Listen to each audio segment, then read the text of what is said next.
ഗാസയിൽ നിന്ന് ഇസ്രായേലിലേക്ക് റോക്കറ്റ് ആക്രമണം. ഇസ്രായേൽ സൈന്യമാണ് ഇക്കാര്യം അറിയിച്ചത്. വടക്കൻ ഗാസയിൽ നിന്ന് തെക്കൻ ഇസ്രായേലിലെ തീരദേശ നഗരമായ അസ്ദോദിലേക്കാണ് റോക്കറ്റ് ആക്രമണം ഉണ്ടായത്. 4 റോക്കറ്റുകൾ ഇസ്രായേൽ വ്യോമപ്രതിരോധ സേന തടഞ്ഞതായി IDF അറിയിച്ചു. ഒരു റോക്കറ്റ് തുറസായ സ്ഥലത്ത് വീണതായും IDF പറയുന്നു. ആക്രമണത്തെ തുടർന്ന് അഷ്ദോദിലും നിർസാനീം എന്നിവിടങ്ങളിലും വ്യോമാക്രമണ സൈറനുകൾ മുഴങ്ങിയതായി ഇസ്രായേൽ മാധ്യമങ്ങൾ റിപ്പോർട്ട് ചെയ്തു. അതിനിടെ ഗാസ സിറ്റിയെ ഇസ്രായേൽ പ്രതിരോധ സേന വളഞ്ഞതായി റിപ്പോർട്ട്. നഗരത്തിൽ താമസിക്കുന്നവർക്ക് പ്രദേശം വിട്ടുപോകാൻ ഇസ്രായേൽ അന്ത്യശാസനം നൽകി.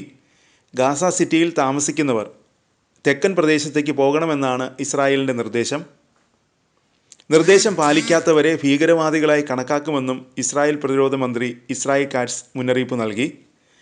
ഗാസ സിറ്റിയിൽ സൈന്യത്തിൻ്റെ ഉപരോധം കൂടുതൽ ശക്തമാക്കുമെന്നും ഇസ്രായേൽ കാറ്റ്സ് അറിയിച്ചു. തെക്കൻ ഗാസയിൽ താമസിക്കുന്നവർ വടക്കൻ ഗാസയിലേക്ക് പ്രവേശിക്കാനുള്ള അവസാനത്തെ വഴിയും IDF അടച്ചു. അൽ റഷീദ് സ്ട്രീറ്റിലൂടെയുള്ള റോഡാണ് അടച്ചത്. ഗാസയിൽ ഇസ്രായേൽ ആക്രമണം ശക്തമായി തന്നെ തുടരുന്നു. ബുധനാഴ്ച ഇസ്രായേൽ നടത്തിയ ആക്രമണത്തിൽ 19 പേരാണ് കൊല്ലപ്പെട്ടത്. അതിനിടെ കഴിഞ്ഞ ദിവസം ഗാസ സിറ്റിയിൽ ഇസ്രായേലിൻ്റെ സൈനിക ക്യാമ്പിന് നേരെ ഹമാസ് ആക്രമണം നടത്തി. ആക്രമണത്തിൽ 2 ഓഫീസർമാർ ഉൾപ്പെടെ 5 ഇസ്രായേൽ സൈനികർക്ക് ഗുരുതരമായും 6 പേർക്ക് നിസ്സാരമായും പരിക്കേറ്റതായി സൈന്യം അറിയിച്ചു.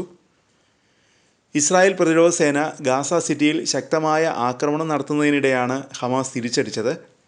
ഹമാസിനെ അവരുടെ അവസാന മേഖലയിൽ നിന്നും തുടച്ചു നീക്കുകയാണ് ലക്ഷ്യമെന്നാണ് ഇസ്രായേൽ പറയുന്നത്. 5 ഹമാസ് പോരാളികൾ സൈനിക ക്യാമ്പിലേക്ക് നുഴഞ്ഞു കയറി. 7ാമത് കവചിത ബ്രിഗേഡിൻ്റെ 82ാം ബറ്റാലിയൻ്റെ ഒരു ടാങ്കിന് നേരെ സ്ഫോടക വസ്തുക്കൾ ഹമാസ് പ്രയോഗിച്ചു.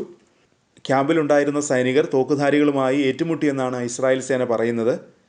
ഏറ്റുമുട്ടലിൽ 2 പേർ കൊല്ലപ്പെട്ടതായി IDF പറയുന്നു. ആക്രമണത്തിന് ശേഷം ക്യാമ്പിൽ നിന്ന് രക്ഷപ്പെട്ട 3 ഹമാസ് പോരാളികൾക്കായി തിരച്ചിൽ നടത്തുകയാണെന്ന് IDF അറിയിച്ചു. അതിനിടെ US പ്രസിഡന്റ് ഡൊണാൾഡ് ട്രംപിൻ്റെ ഗാസ സമാധാന പദ്ധതി ഹമാസ് നിരസിക്കാൻ സാധ്യതയുണ്ടെന്നാണ് സൂചന.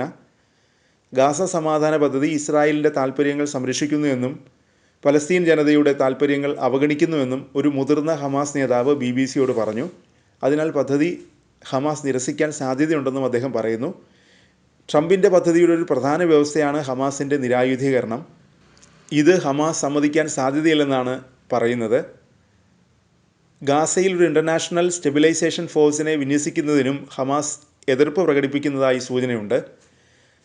തിങ്കളാഴ്ച വൈറ്റ് ഹൗസ് ചർച്ചകളിൽ ഇസ്രായേൽ പ്രധാനമന്ത്രി ബെഞ്ചമിൻ നെതന്യാഹു ട്രംപിൻ്റെ പദ്ധതി അംഗീകരിച്ചു.